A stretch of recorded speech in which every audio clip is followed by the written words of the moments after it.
You're listening to Head to Head, a Star Wars podcast. Two fans, two generations, all things Star Wars begins now.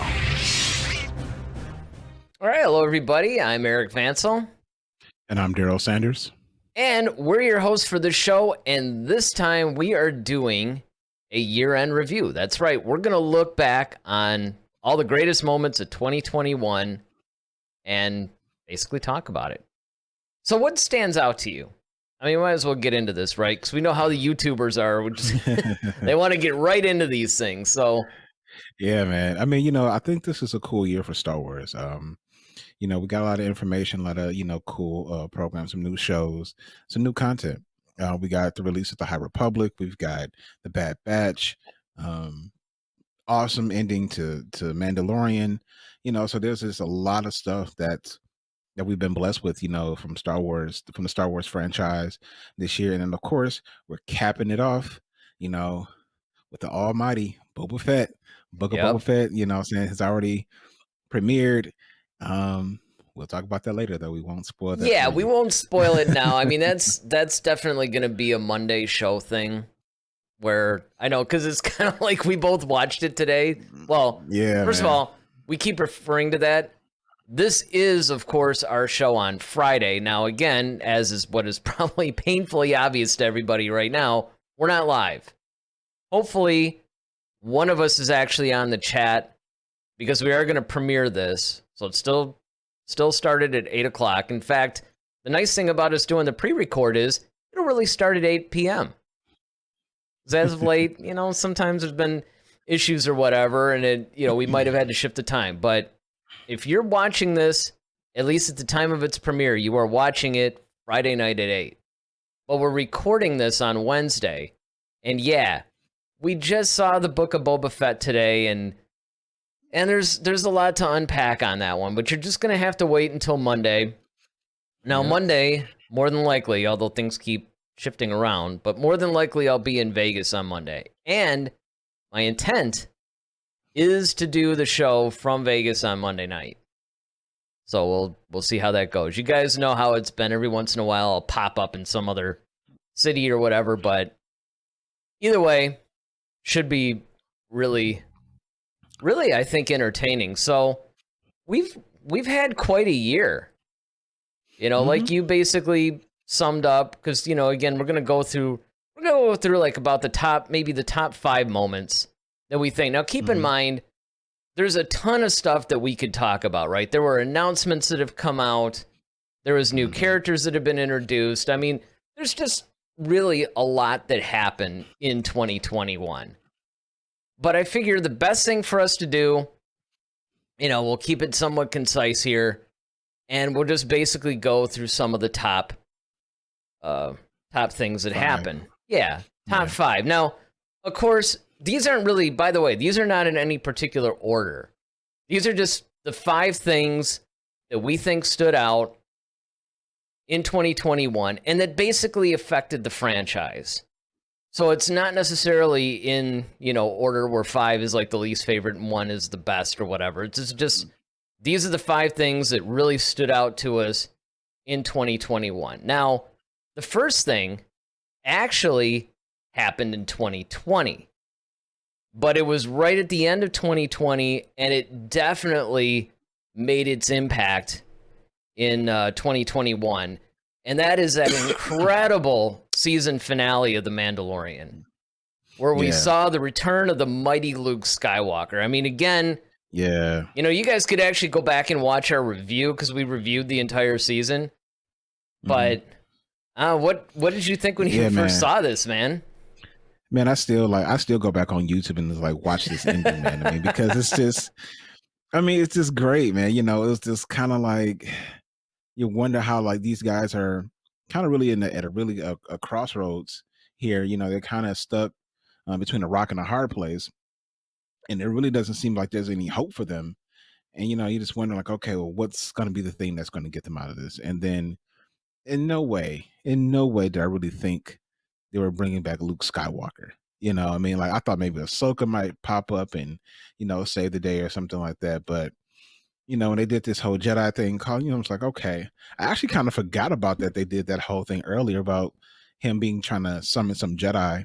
Oh yeah, or whatever. So by the time when I saw the X-wing, I'm like, huh? You know what's funny about that moment? That's the thing, because earlier in the season they actually did focus a little bit on those Republic, I don't know, soldiers or whatever that were constantly harassing Din all the time, like following him and trying to keep tabs on him. It didn't even hit me. It didn't even occur to me. That's what makes this thing so funny to me, is that when I saw that X-Wing flying in, I literally, even up to the last moment, I thought that it was just one of the Republic guys. Because I thought what they were going to do is maybe do something similar to where, you know, they were sort of suspicious of him in the beginning of the season. And now I thought that was the first ship, and he would come on and, you know, then there'd be like this whole armada or something, and they would come and save the day. That's where I thought they were going with it. Yeah, man. And then, you know, I'm kind of like, all right. But then they start showing this Jedi running around. And I'm like, wait a minute. A Jedi X-Wing? I'm like, no, it can't be. I know. Then and even then. But then once I saw the green blade, though, I was just like, yeah, that was the giveaway. I was just like, oh, this is. But then, of course, I'm wondering, like, well, how are they going to do it? Like, is it really going to be Mark Hamill? Like, it's like, which Mark Hamill are we going to get? Because, of course, you know, did they just cut his hair again and shave his beard? Like, what did they do with him? Or are we going to see him at all? Because he had the hood up the whole time. So I was like, okay, well, maybe this is their way of doing it, you know, keeping it cloaked, literally, you know, where he's, you know, has his hood on. So he could have done like an emperor. In fact, kind of like this. Like, you could have used Mark Hamill the way that he looks now, and if you just had, you know, the cloak kind of down or whatever, you could have pulled it off. But what's funny about this, which I have to go back on before we get a little bit too far into this, because I need to point this out, and that is, we did a whole show on if a Jedi answered the call and we see them at the end of the season, which Jedi would it be? And the reason why I bring that up is because even when it was obviously a Jedi that popped out of there, you know, I'm sitting there thinking, okay, is it Ezra Bridger? Is it a new character or something that they were going to introduce and maybe follow through? I mean, there were just so many different possibilities. And I know Luke Skywalker was one of the ones that we had, but honestly, because we said it made sense because he was around during that time. I mean, it would make sense to, and it, especially with him being so powerful in the Force, and that would definitely call out to him. But you know, we kept thinking that, you know, no, bringing Luke in would detract from the show, and we kind of psyched ourselves out of it, honestly. Yeah, I know. Well, and that's it, because on one hand, you're right. We did say, look, this actually makes the most sense for them to do, and then we talked ourselves out of it. But as soon as he ignited that green blade, though, I'm like, okay, that's Luke.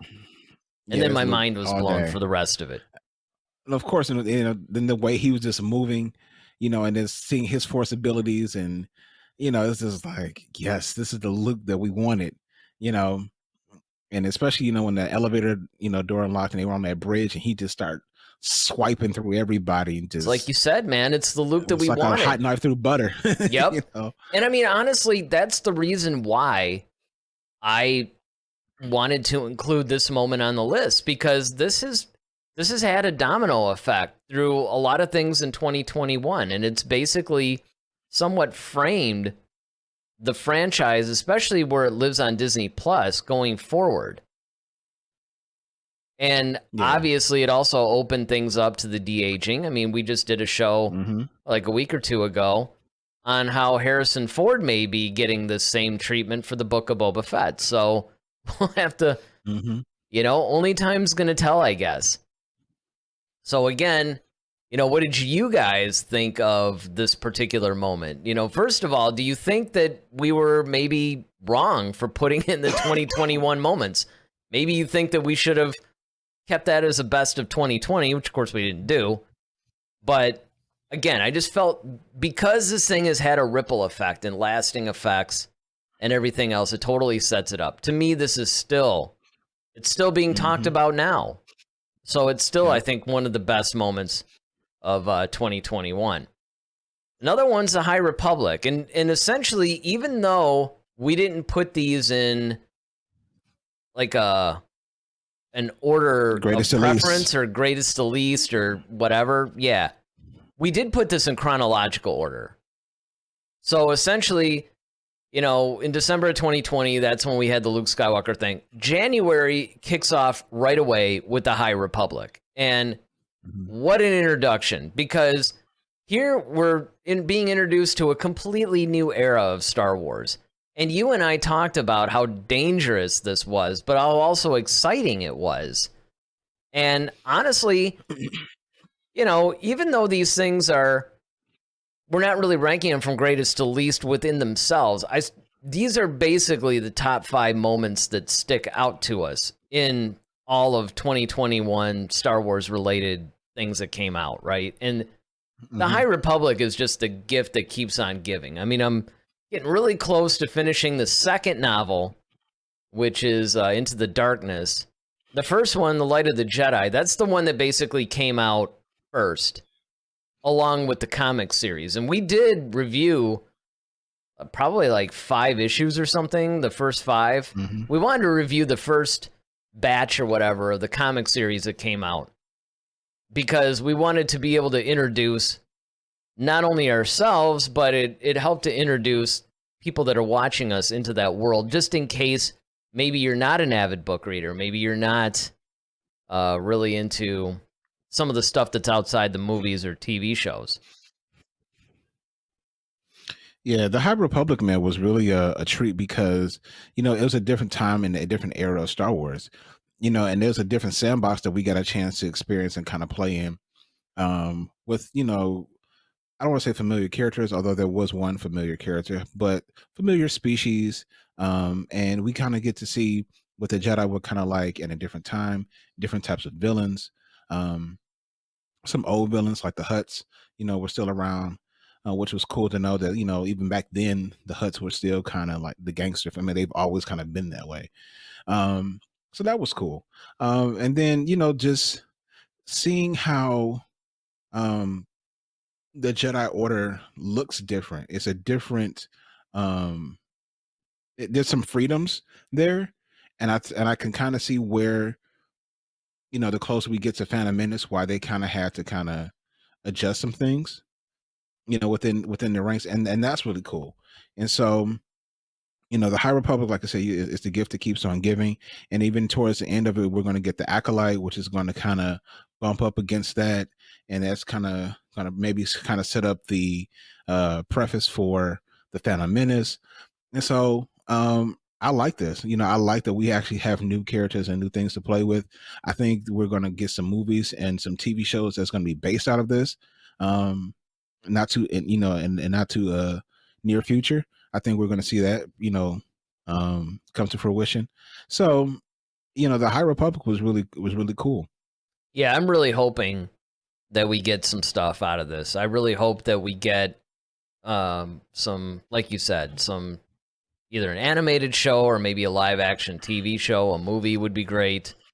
Really anything within the visual realm, you know, outside of the books and the comics, where so far that's all we've gotten this. Because if you think about it, they're introducing some very compelling characters as far as the Jedis and the Padawans, but they're also introducing us to some really cool villains in this too. You got the Nile, you have the Drangir, you have you know, some other ones that are sprinkled in where they're not necessarily evil. I mean, the Nile and the Drangir are the 2 main ones, at least from what I read so far. And they're extremely inventive villains that completely deserve a place in either a live action animated television show or a movie. Another thing that I wish that Star Wars would do more of, and this is bleeding a little probably into what we would like to see in 2022 and beyond kind of a thing, but I really honestly think that they should do an animated feature film. That's one thing we sort of got it with where they just basically nailed the first 2 episodes of the Clone Wars together and released it theatrically, but that's not the same thing. And I mean, I think if they did something like which in my opinion does really well, DC, DC Comics really does it a really good job of like releasing like a lot of the almost like graphic novel type stuff with your Batman and Superman and those types of characters. And they've even done some crossover stuff. But the movies are just phenomenal. I mean, like you don't even kind of really think about the fact that they're animated because they're just done so well. Right. And I think you could do something like that with the High Republic. You could do that. And I wasn't even thinking along the lines, but when you mentioned that, now there were a couple that they released theatrically, like The Killing Joke was one of them. And what was it, Mask of the Phantom, Red Phantom or something like that? Mask of the Phantasm, that was done back early, like in 92, 93. And they did release that theatrically for a bit, but most of them, you're right, they really are residing on streaming services. You go on, I mean, now it's mainly HBO Max, but you just see all these feature-length DC animated films. And you're right. So they're so vast, and it covers like so much information in them, and I think that's what's really cool. And I think that, that could really serve the Star Wars community, because then you can you don't have certain limits too. Now you can get the voice actors, you can get and then like a lot of the action sequences, you can kind of spice those up a bit and punch them up. So yeah, I mean, I honestly would love to see that. And then that, that could then eventually turn into live action where we do get like an actual feature film. I think that eventually we have to get the High Republic in live action somewhere. Just because it is an era of Star Wars. It's not taking place too far in the past. The Old Republic, you can make the argument, but there's a demand for that even. But honestly, yes, animated feature-length movie, that's the way to go. Whether you just release it on Disney Plus, which you could do, or you could also release some of them theatrically. You mentioned graphic novels. They could easily do that, because what they have a tendency of doing, and it works really well, is they'll take, say, like the Darth Vader series, right? They'll put that together in one graphic novel that they sell at the end of the run. Right. And that would make, I mean, even War of the Bounty Hunters, Crimson Dawn, now Crimson Reign, that you have coming out. I mean, all of these would just make fantastic animated films. And so, yeah, the High Republic, as much as it is thriving on books and comics, things like that, I just think that it really needs to be either an animated feature film. You could do an animated series. Certainly there's enough there to do that.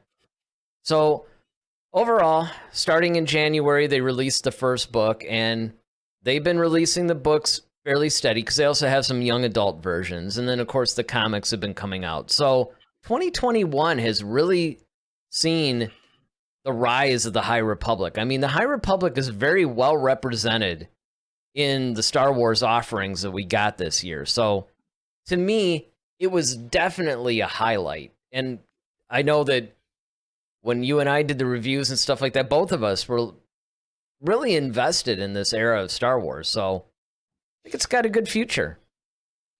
But the question becomes, what do you guys as a viewer say? Like I said, hopefully you guys are commenting all along on this stuff. I mean, one of us should be there, so maybe we're chatting. I don't know. I can't actually see it because it's not live. I wish I can go into the future, but what do you guys think of the High Republic? Did it meet your expectations? Was it disappointing to you? Do you want to see? You think it's fine just in comics or in books, or do you want to see it?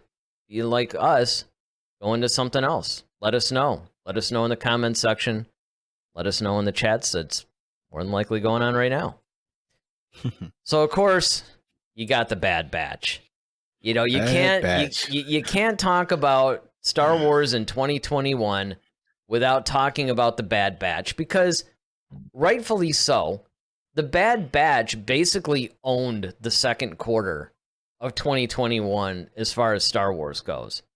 Because you basically had the High Republic, which was starting to kick the stuff out. But again, that was only in your books and comics. We were still months and months and months away from the Book of Boba Fett. Obviously, it just premiered Well, at the time you guys are seeing this, 2 days ago. So that's a long stretch between new Star Wars content. And what I think, and I know you're going to agree with this because we did an entire series of reviews on this show. So I already, the cat's kind of out of the bag about what we really thought about this, but just in the spirit of being in a retrospective mood. Mm-hmm. I really think that what they did well was represent the time between episodes 3 and 4, like that very beginning when they're building the Empire's taking over. Because again, with Revenge of the Sith, we saw the birth of the Empire. We saw, the Republic fall and the Empire's taking over. And then even when you get to Solo, a Star Wars story, you're pretty much in the thick of it. The Empire's been in charge for a while. Everybody's used to how it's going. And that's the thing with Solo, Rogue One, and A New Hope. Even though these are more our introductory vehicles into what the Empire is and how it works and how other worlds relate to them, it's an empire that's been there for a while. It's lived in. Well, the question has always been, what was it like when you were completely used to the way the Republic was? And now you have this empire coming in, but yet it's the same governmental body. How does that transition work? How do the clones react to this? How do the people react to this? These are questions that are answered, I think, more thoroughly than I expected in this series. Yeah, definitely. I would say that this is the series, and this is just, coming from me. This is the series that I didn't know I needed. That's what I was declared for the Bad Batch. This is the show I didn't know that I needed to see. Because at first, I'm kind of like, okay, the Bad Batch, like, okay, they had a couple of episodes in the Clone Wars season 7. It's like, all right, cool. We get it. Move on. Why do we need to see the further adventures of these guys? But when you see the first episode, you're kind of hooked because you see literally, like you said, like the moment when Order 66 takes place and Hunter has to make a decision whether to kill this kid who ends up being Kanan, who, what I'm saying? And this, the snowball effect that it has. Well, yeah, because, you bring up a really good point, because even though you see Order 66 in Revenge of the Sith, it's not personal. It's more of a macro, okay, this is what's going on. And they show you scene after scene after scene of, they really want you to understand what Order 66 is. But now you see it from a different perspective. You see what happens. You know what it really reminds me of? I mean, I don't know. Have you watched the Hawkeye series yet? Not yet. Okay. Well, one of the cool things about it, I mean, it's actually way better than I expect. I mean, I'm such a Hawkeye fan. Like I said, it wasn't without its problems, but that was a series I didn't know I needed. Because, I'm kind of like, really? Who's going to watch this? He was barely useful in the MCU. I mean, really? I mean, that's kind of the way I almost felt about the Black Widow movie. Although at least you could see Scarlett Johansson run around in her tight little suit. But that movie ended up having a lot more depth and everything than I thought. And one of the things, and this is where it brings into the point, right? So Yelena, basically Black Widow's sister, she's in the Hawkeye series for a second. And one of the cool things is, when Thanos snaps his fingers, right, you always see it from that whole, like, dusting thing. You see it from more of an external view. Somebody looks over and they see their, loved one, friend, or whatever, turn to dust, right? But what's cool is in that series, they actually show you what it was like from the perspective of the person being dusted. And that's sort of what the Bad Batch does, where you saw more from, an external point of view, what Order 66 was. But now, I mean, the closest maybe you came to was it Rex or Cody that had to, like, try to fight the chip when he was with Ahsoka? Oh, Rex. Yeah. Rex. You kind of saw it there. But this was in something that was completely different, where they weren't actually part of the machination that was carrying this stuff out, right? So Yeah, now you see it from Hunter's perspective. So that's really good. And you're right. I mean, it's just kind of like a series you didn't really know you needed, but you're so glad was there. And I felt that way even more so than I did Solo. The other thing about, the whole thing too is just the conundrum, like I said, how like you said before, how everybody was responding, because like you said, you had once had the Republic, now changing into a different thing, into an empire, and it's the same government, it's just flipping, but watching it, how it affects people, especially like the Bad Batch, especially clones, because these clones were different. So everybody else is like kind of like, okay, well, this is what we're doing now. These people are questioning the government now. And and to a faction they were so once completely loyal to, save one, he's the only one that's kind of like, no, what are you talking about? Just do what we always do. And everybody's just like, yeah, but it doesn't feel right anymore though. And now you're starting to look at these clones as more than just mindless drones, but actual people.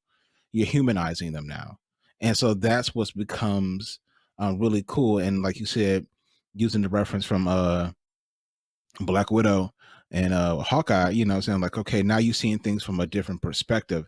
And I think that's always cool, is because, much like most of our shows that we've kind of grown up and love, we've always kind of looked at Star Wars as, okay, the Empire is bad and the rebellion is good. But then when you look at things from the Empire's perspective, you can see why they will look at the rebellion. It's like, well, look, these guys are just terrorists trying to overthrow what I'm basically government. calling the Lost Stars syndrome. Exactly, Lost Stars. That's the first thing where you really see a humanization of the Empire. And the same thing happens with one of our other shows, Cobra Kai. We've always looked at Johnny as the bad guy and Daniel's the good guy. Now you're looking at him like, well, Johnny's really not that bad. It's just, and now you understand certain things when Miyagi says, no bad student, just bad teacher. Now it makes sense now. And now you're starting to have, it causes you as a viewer to now look at something that you so beloved one way, and now you're like, now it's kind of putting on its side on you, and you're like, oh. And that's what the Bad Batch does for you, and I think it was marvelously and brilliantly done. Well, the thing that is, I don't know, I guess it kind of sticks out to me. It's something that you actually brought up that reminded me of something that I thought when I was watching the series. The people who are basically saying, wait, no, this doesn't feel right and everything else, are the defective clones. And that everybody that basically that saw through the Empire and everything were the quote unquote defective ones. I mean, even Omega, right? I mean, she's, I mean, obviously she has skills, but she was a defective clone. Well, what makes a clone non-defective? Well, if you guys remember, they were programmed to follow orders blindly, to be loyal, to all the things that you would want from a soldier, because at that point, even though as the Clone Wars waged on, obviously their programming them allowed them to learn from certain situations and adapt and everything else, but they were going to follow orders. Even if they didn't agree with them, they might actually point out, like, well, I don't know if this is a good idea, but if it was an order, you follow orders. It was the defective ones that saw through this.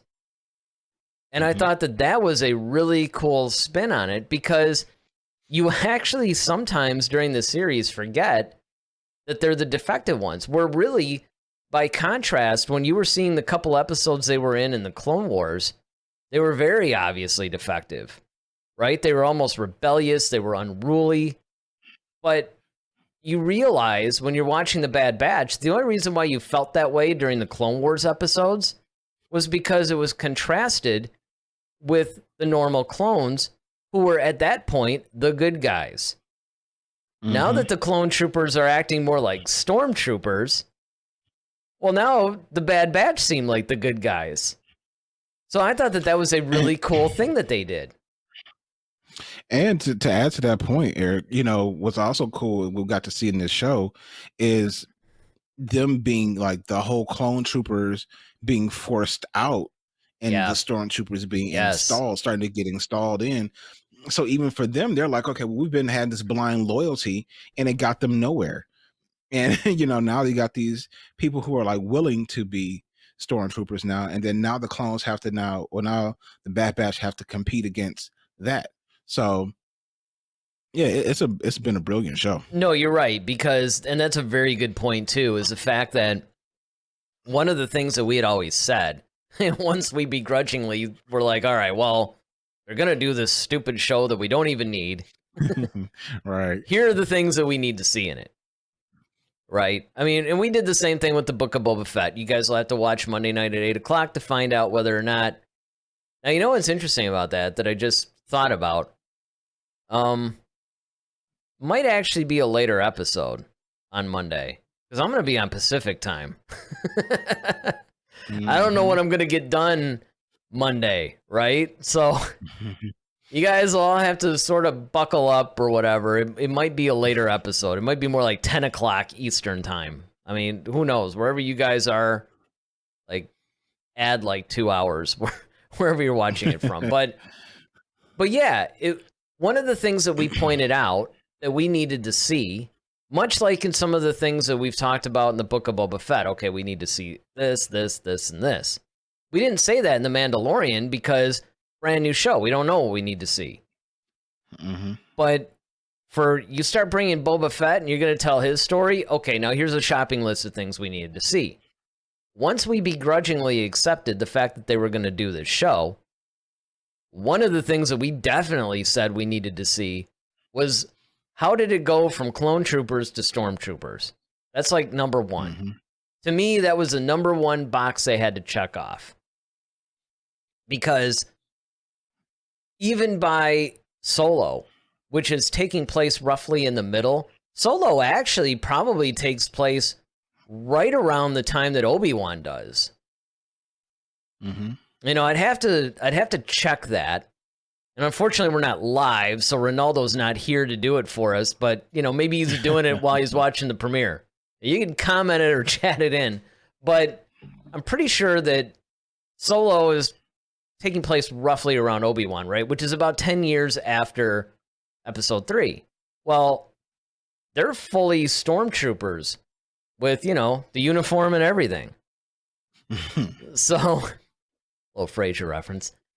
So, basically, this transition between Clone Wars to Stormtroopers had to happen pretty quick. Mm-hmm. Or at least within maybe the first 5 years. And if it's going to happen, how does that happen? And thankfully, we got the answer. And I thought that was really cool. And the characters were compelling. I was really surprised by how much I ended up really liking each individual character. I remember when we talked about them in the Clone Wars, and even the first few episodes of the Bad Batch, we didn't even remember all their names. Like, yeah, the Rambo-like one, or, who's the dude with the goggles or whatever, it's like, we hadn't really committed their names, but by the middle... Yeah, now we can rattle them off. Yeah, we're just fully invested, man. And then when you had,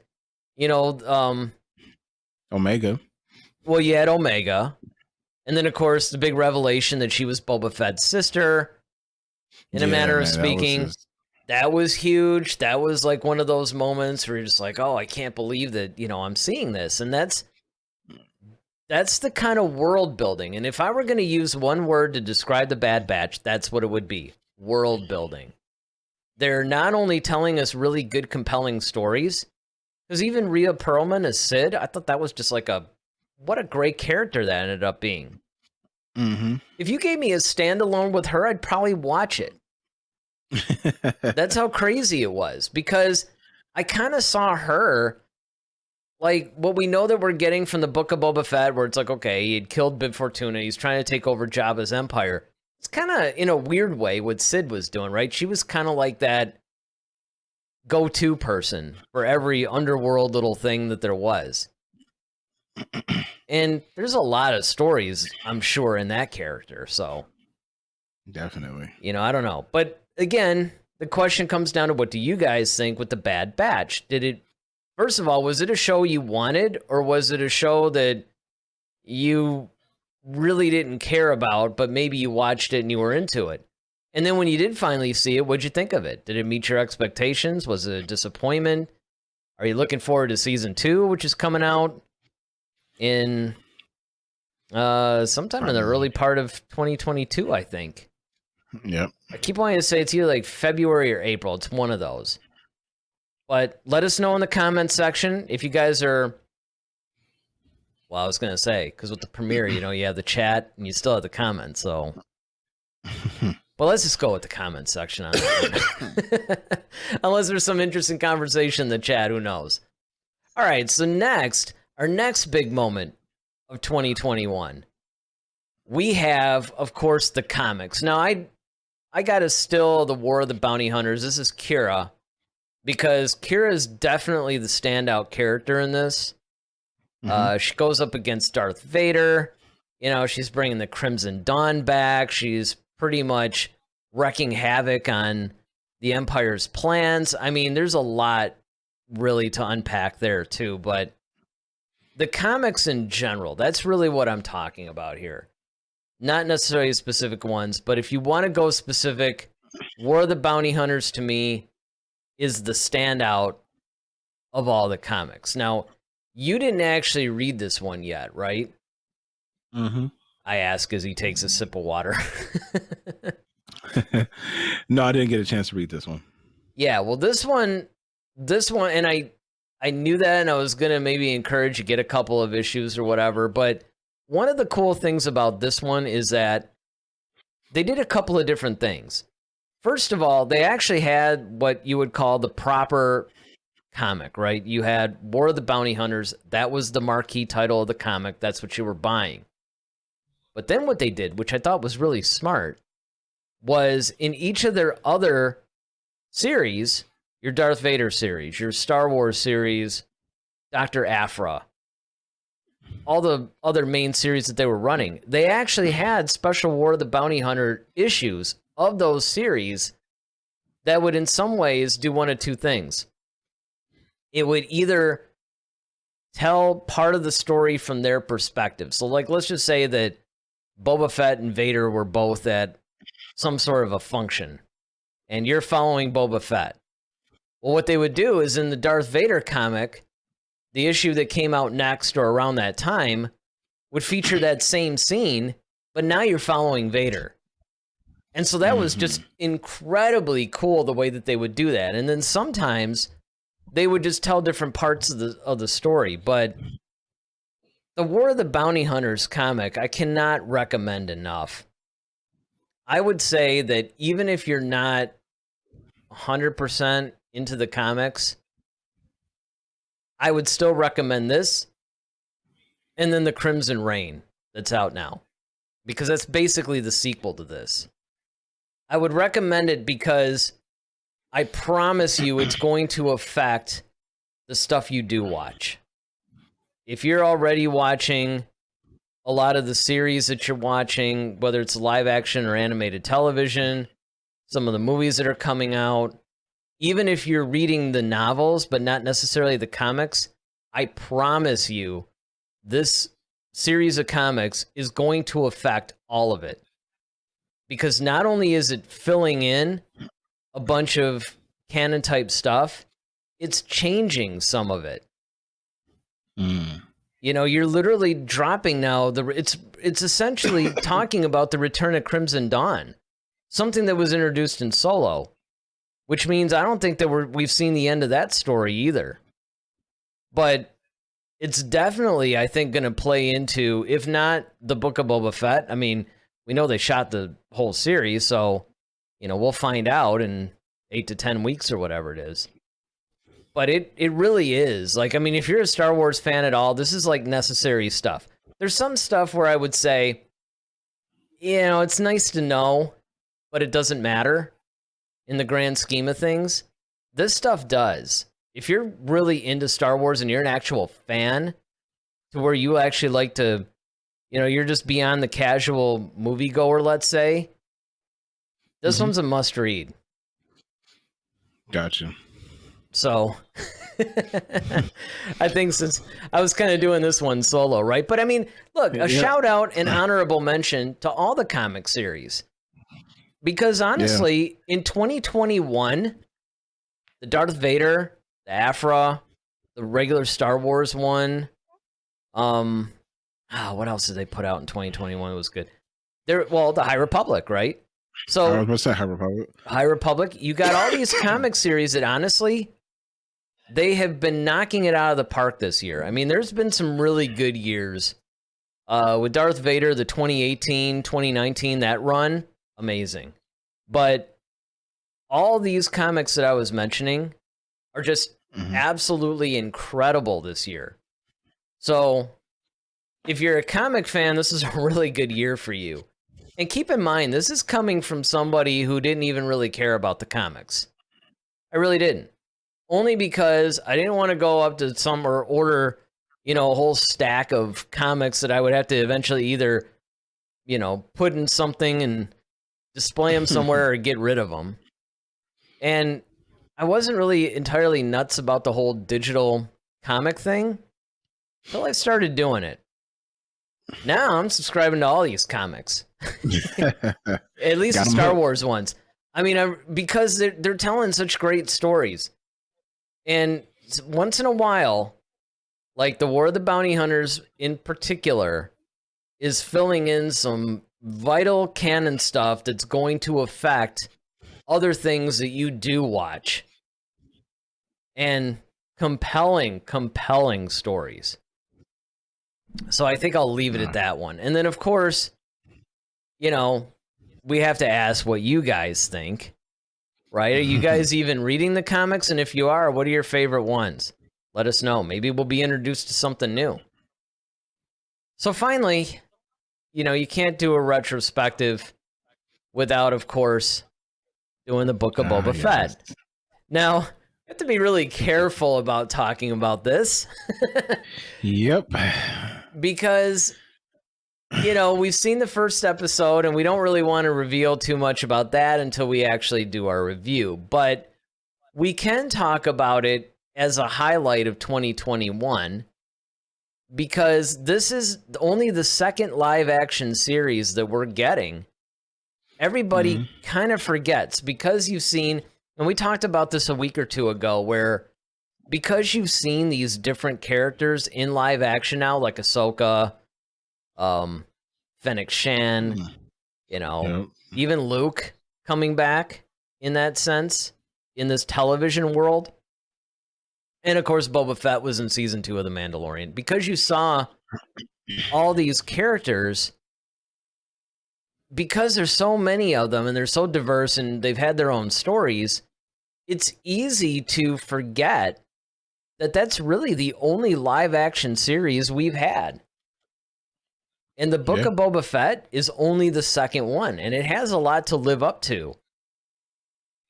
But it's going to be the highlight of the year because, one, it's the only other live action. In 2022, if we're getting Ahsoka, Obi-Wan, and Andor, okay, now maybe we could talk about, well, which one are we going to put in the top 5? I have a feeling that the highlights of 2022 is going to be a more difficult show to put together. Oh, yeah, definitely. If we keep it at 5. And who knows? Maybe it's all 3 series plus, a book or 2. I don't know. But with this, I would definitely say that the Book of Boba Fett is going to be a highlight of the year, and it's probably going to fill in some knowledge that we didn't know we needed to. Yeah, I mean, already, just based upon the first episode of Book of Boba Fett, it already starts to answer questions. It already grabs your attention. It begs, and it causes you to even ask more questions. It's beautifully shot. And the landscape of the show is really cool. Interesting, dynamics of characters already that you kind of want to see more of. And it gives you kind of a and I've been trying to figure out all day like what to really kind of categorize it, because like Andor kind of is supposed to be like more of a spy thriller, right? Book of Boba Fett so far kind of gives you a different kind of, and I haven't been able to put my a name to it yet, but I'm going to. But it definitely kind of has that um action adventure spy thriller kind of Western vibe. I mean, it has so many different parts to it that it's really kind of hard to really articulate at this time, but it's an amazing show already, and it's only one episode in. Yeah, and I can say that much. Right, and I'll say this much. It's somewhat of an elaboration, but still vague on what you're saying. It's because it's designed to be more of a gangster type thing, right? Like your Godfather, maybe Goodfellas, that kind of deal where Scarface. Yeah, Scarface. That's what it kind of reminds me. It kind of has a Scarface kind of vibe to it. And I think it will. I mean, one of the things that you have to know, I don't know how many of you guys have seen. I mean, at the point that this thing is on YouTube right now, we've had 2 days of the Book of Boba Fett. So I would imagine if you're watching our show, you've probably seen the first episode. If you've seen the first episode, then you know, again, without cutting too much into our review, I can say that unlike The Mandalorian, where they had to introduce things and it was the first live action show, so they had to grab you right away, the Book of Boba Fett, because it's an established character, they can afford a slower build. And so far, I think it almost leans on the whole Western type vibe. The Western, sort of kung fu. You guys remember that TV show at all?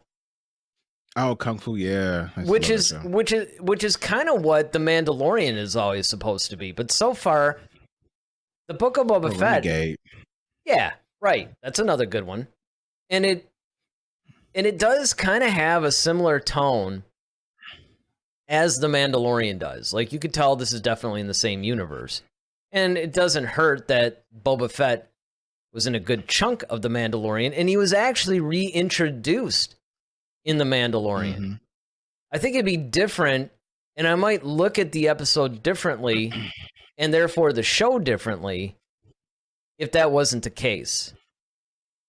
But yeah, I definitely think that this one's going to be more of the gangster type of a thing, mixed with your lone gunman type. Mm-hmm. It's going to be really interesting because we've already seen the return. No spoilers, but there's a fan favorite that if you blink, you'll miss it. It's a very quick scene, which, of course, we will elaborate fully on our review, because our review is going to be, up Monday. Now, let me say this, because there's a couple of different things since we're talking about the Book of Boba Fett. The episode 1 review, I really don't know in totality everything that's going to be done, what I'm going to be in for when I get out, to Vegas. So I don't think I have a whole lot of job responsibilities that day. I think most of those start on Tuesday, but we don't know. So if for some reason something gets messed up with the show on Monday, we will make the review the Friday show, without a doubt. But I am definitely looking forward to actually reviewing this show. I mean, I'm really, really looking forward to reviewing this first episode. And, as it relates to this, I definitely think that this is going to be a wonderful highlight of 2021, because we're finally getting this, and it's also going to set us off in 2022. Now, our 2022 top 5 moments, even with everything that we're supposed to get next year, who knows? Maybe the season finale of this show might end up as a highlight. I'll tell you what, if that's when we see the DH Harrison Ford, there's a good chance. There's a good chance. Next year could almost mirror this year, We get the whole DH Luke Skywalker thing. Next year it's DH Harrison Ford. So we'll have to see. But I am looking forward to where the show's going, and I do think it's definitely an important part of this whole thing. And essentially, I think overall, Star Wars in 2021, even though it did have some setbacks, it saw the cancellation. Well, first the postponement, then the cancellation, now the possible reinstatement of Rogue Squadron. Because remember, Patty Jenkins at first wasn't going to be able to do it. Now all of a sudden she's cleared her schedule to do it. So it's really weird. I'm still not sure what's going on there. We've been finding out a lot more about the Ahsoka series. We had some casting news. We had some new characters introduced. We got, of course, more movement on the Obi-Wan series. We even got some Acolyte news. So I would say that overall, besides the top 5 things that we mentioned, most of what we got was either continuing what was already working for us in 2020, but it was also giving us a little peek into what we can expect for 2022, which brings me, of course, to my question. What are you looking forward to most in 2022 for Star Wars? And what do you need to happen in 2022 to make it worthwhile, where you'll say it's a successful year for Star Wars? Obi-Wan. I really want to see the Obi-Wan series now. I mean, there's been so much hype. This is a show that, once again, I kind of felt like the Bad Batch, where I didn't think we really needed it. But now, as things are kind of coming up, I'm really kind of getting excited for it. Yeah, that's so funny because you were the guy. I mean, if we go back a couple of years, I remember there was one show in particular, we actually got into a really heated debate about it. I mean, you were just so adamantly against it. It was so funny, man. And it was getting a little rough. And now that's the thing you're looking the most forward to. That's awesome. Well, yeah, because it's like, okay, it's coming regardless. So now I have to see how this... I have to see how this thing plays into the whole episode 4. I mean, that's just really my biggest thing, is how are they going to retcon or do whatever they're going to do with this whole Obi-Wan and Vader thing with episode 4. I mean, that's just a big thing for me. And then, like I said, just trying to see what adventures they're really going to put Obi-Wan on that's going to be realistic. And so there's a lot of questions I have, but I'm also looking forward to it because, hey, so far they haven't let me down yet. So I have to give it, it's just due. I'm looking really forward to that. And then probably, I'm really curious to see where they're going to go with Mandalorian season 3. I'm really curious to see how, now that we've had this whole big build up with Luke now, like, okay, what's next? I mean, of course we have to deal with Gideon and this whole Darksaber thing. So I'm really curious and see how that's going to go. So those are my 2 big ones for 2022. But what do you think? Give you 2 for 22. So what has to happen in 2022 for you to consider it a successful year for Star Wars? I always had to ask a hard one too, and you can't just... Yeah, I know. It would be you. Wouldn't be me. I think what would have to happen for it to be a successful I think all shows just have to just tell great stories and be in that pocket, that Star Wars pocket. You're a musician, so you understand the reference of being in that groove. And I think right now we've got a good thing going here with Mandalorian, Boba Fett. So far, it's off to a great start. And so now we're adding more live action because it's not just animation anymore. Now you're starting to introduce Obi-Wan and/or Acolyte, the Ahsoka series. So as these things start to come in, are they going to be able to continuously tell great stories? Are they going to still be able to build that world? Are they still going to be able to really, capture us with each show? And that's really the hard thing, because when you have several different shows from one franchise, but they're different, they're all over the place, I can see how that can get really convoluted and murky, and you might end up being lazy, sometimes with your storytelling, because you got a lot of different things, especially when you have, I mean, so far it's coming from Favreau and Filoni, so far. But as far as the writing is concerned, now the directing, I'm sure will be fine because you have great people like Deborah Chow and others who probably will be at the helm. But I'm really curious to see how they plan on writing these stories out for each of these individual shows, and will it all be successful? Will it make sense to us, and will it keep us engaged no different than a Mandalorian or Boba Fett? Yeah, well, I'm gonna go ahead and, I mean, there's so many things that have been promised for 2022 that I'm not entirely sure. It's almost like it depends. Like, even when you said the Mandalorian season 3, I wonder if we're really going to get that in 2022. I mean, I would assume we're going to, but if I had to pick, I'll go and do what you did. I'll pick 2. Obi-Wan, hands down. Mm-hmm. I mean, that's just a given. But the other one, I'm going to differ a little bit, because as much as I am really looking forward to the Mandalorian season 3, I mean, I am fully invested in that show. I can't wait to see where they go from here, because they left us in such an open... Yeah, well, not only that, but it's like a really open thing. It's sort of like the way we felt about episode 7, where up until then, we kind of knew where the ending was, right? It's like you knew it had to all culminate into episode 4 with the prequels.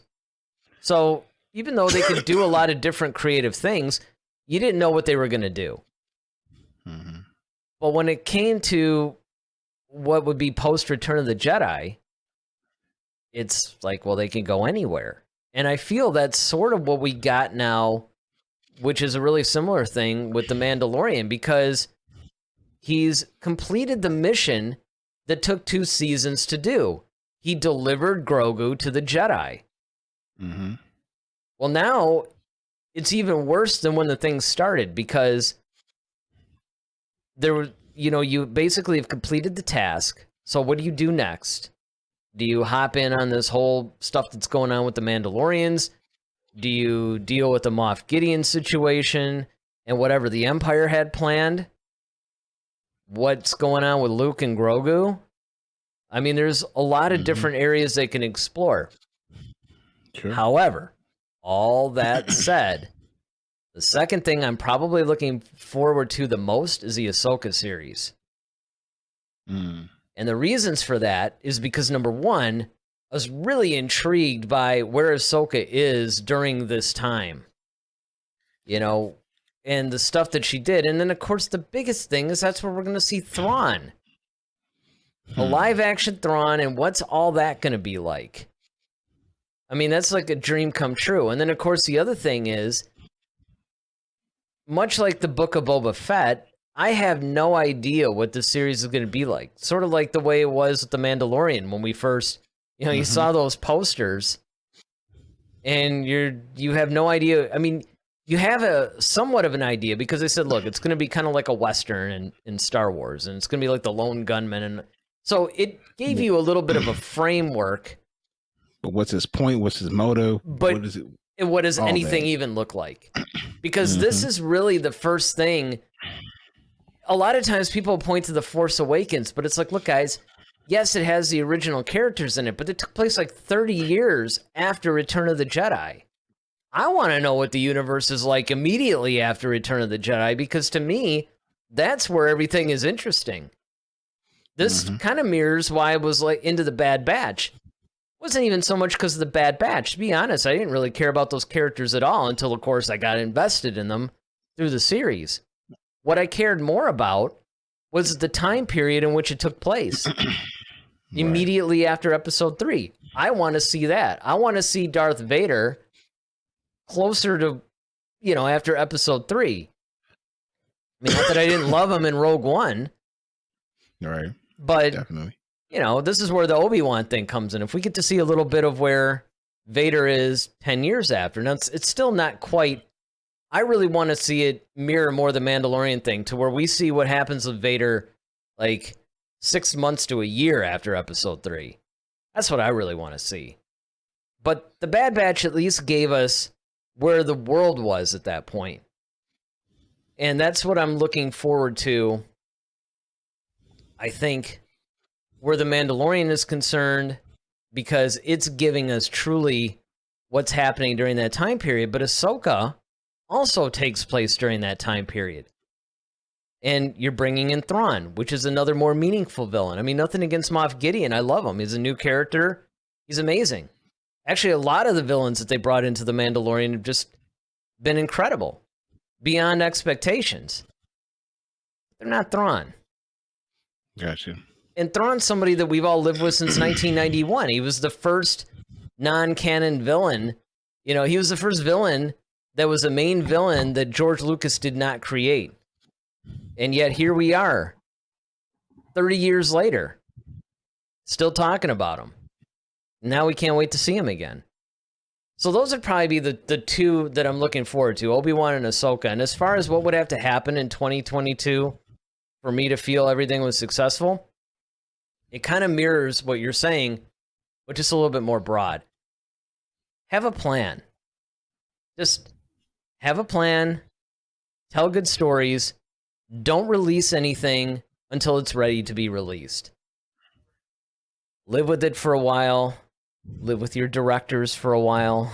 You know, don't fire them like 80% in. Just there. I think that they've done a fairly good job in 2021 with doing this, right? The High Republic is a perfect example of that. This is what happens when you actually plan something and then just simply execute that plan. I think it's great. The Mandalorian, the way that they weaved the characters in and gave the possibility of spinoffs. Beautiful.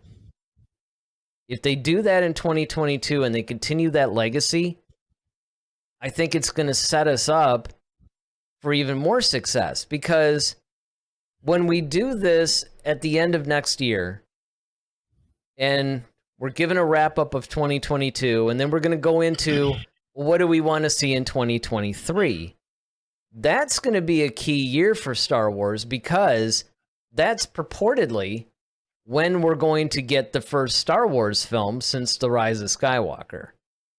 Mm-hmm. See, once you put Star Wars back in the theater, now the stakes become a little bit higher again. 2022 is the year of what I would call rebuilding the franchise, getting the goodwill back. And you could do that as long as you knock it out of the park with all these live action series that you're doing. Because that sort of resembles movies, but on television. Mm-hmm. You set that up, and then you do a really, really good movie in 2023, you've got everybody back on board. So I think that 2022 is a rebuilding year. Kind of like the Lions. Let's not talk about right? that. Anyway. But it's not about us. What do you think? Yeah, right. Yeah, exactly. Well, but let that's us know in the comments. That is a good segue though, because it is true. It is true. It is not about us. We're merely facilitators, right? It's what do you guys think? First of all, let us know in the comments section, what was your favorite moment of 2021? Maybe it was a comic that you loved. Maybe it was one of the shows. I don't know. Maybe you watched Empire Strikes Back again on Disney Plus and it just made your whole year. I don't know. Whatever it was, what was your favorite Star Wars moment of 2021? And then, of course, much like what I did with Daryl, I'm going to ask you guys, what is the moment that you are looking forward to the most in 2022? And that should generate some interesting discussion. So, until Monday, which again, just watch the YouTube thing and you'll see what time it is. It'll probably be, realistically, I'm thinking 10 o'clock Eastern time. That's going to be my guess. But we'll have to see.